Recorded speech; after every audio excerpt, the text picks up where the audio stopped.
I realize that we can't stop aging yet. But right now you can't stop aging, and age is a risk factor for glaucoma. My understanding is so is smoking or vaping, nicotine, and so is alcohol.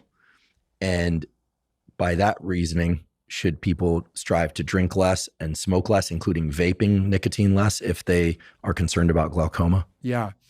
And not just glaucoma, macular degeneration. Actually, macular degeneration has a couple major risk factors. Macular degeneration, aging, just like with glaucoma, major risk factor. Smoking, including exposure to secondhand smoke, major risk factor for macular degeneration and for the progression and vision loss potentially associated with macular degeneration. In the case of macular degeneration, there's also a couple of genes that we've sequenced the human genome, and there's a couple of genes associated with macular degeneration too. That's less true for your typical run-of-the-mill adult glaucoma. There are genes for the pediatric and infantile forms of glaucoma.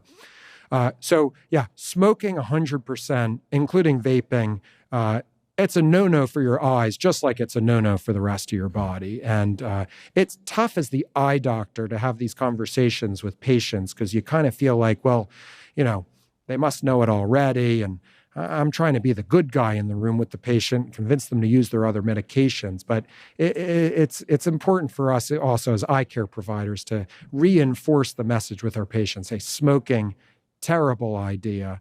For macular degeneration, also for glaucoma. Glaucoma is interesting because the optic nerve where it degenerates, kind of right at the head of the optic nerve where it exits the eye, it's what we call a watershed zone. It's kind of the edge of two blood vessel supplies. And if either of those blood vessel supplies are a little bit short on blood or oxygen supply to that optic nerve head, your glaucoma is going to get worse. Your optic nerve is going to be underfed, and that's going to worsen this degenerative process just by not having all the right nutrients and oxygen. So the other thing is that, especially for glaucoma, everything that we talk about for being heart healthy for the rest of our body is almost certainly true for glaucoma.